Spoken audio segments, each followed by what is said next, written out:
Hey everyone, Palantir reported second quarter financial results. I'm going to review those figures in this video here. I'm also going to update my recommendation of Palantir stock.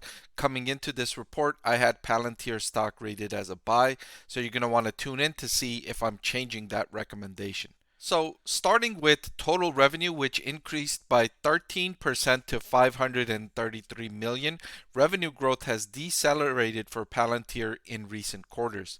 Operating income of 10 million was a huge improvement from the operating loss of 41.75 million in the prior year. I think looking at Palantir's operating income is more informative right now compared to looking at its net income, because its net income is boosted by interest income as interest rates have increased. Palantir's nearly $3 billion cash balance has generated significant amount of interest income for the company, which I don't think is indicative of the company's financial performance, right? Interest rates fluctuate all the time, and interest income is not the core of what Palantir does. You want to invest in a company because it's doing a good job in its core operations, not because it's earning interest income, right? It's not a financial company. Commercial revenue grew by 10% to 232 million. This was concerning for me. This was an area I was looking at to see if Palantir can gain more traction with commercial customers, because we know how strong Palantir's relationships with governments is. They have very strong relationships there, and revenue growth and revenue longer term has been strong in that area. But what's been difficult for Palantir is getting a foothold with enterprises, with businesses. And one of the reasons is Palantir's services are so expensive. There are only so many businesses that can afford Palantir's services. Governments, meanwhile, they have deeper pockets and they can afford Palantir services more easily than businesses can. And I was hoping for Palantir to make more progress, make more inroads with enterprises.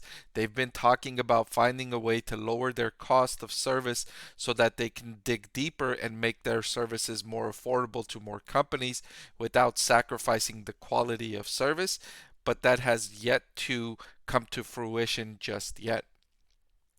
Customer count increased by 38% year over year and 8% quarter over quarter. But remember, Palantir can count a customer different parts of a government institution, right? So it's not just the US government that Palantir counts as one customer.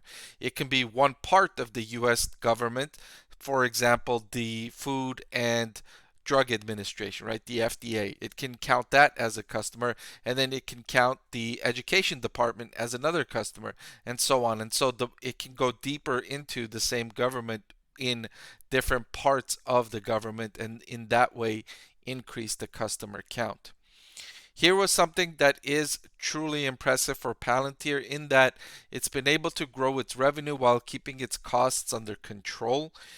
Cash flow from operations in the first 6 months of 2023 jumped to 277 million, up from 98 million in the same time last year.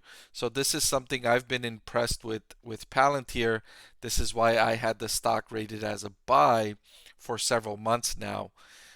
The company is forecasting third quarter revenue of 555 million and another quarter of GAAP net income.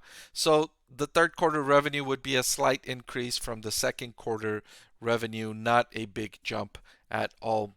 So a solid quarter from Palantir, but here's the trouble. The stock price has been priced as if the company is going to accelerate growth, as if the company is operating perfectly with no headwinds. And I don't want to say priced to perfection, because I don't think it's priced to perfection, but I just think the stock price was getting rich since the last time I recommended it. When I recommended Palantir stock, it was as a buy. It was trading at a forward price to earnings ratio of around 30. As of this video, Palantir stock is trading at a forward price to earnings ratio of closer to 70. So the stock price has gotten expensive, more than twice the valuation I recommended it last time. So just for the sake of valuation and the fact that the stock price has increased so much, I'm going to downgrade Palantir stock right now. So I'm bringing it down from a rating of a buy.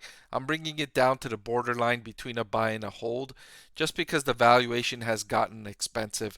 If the stock price dips, I wouldn't be surprised if I raise this recommendation back up to a buy in another few weeks or another few months, because the company has just done an excellent job with performance wise increasing profitability while revenue is growing more than double digits during a time when enterprises have kind of been more cautious and have not been spending as much, and you can see that in their difficulties with commercial revenue.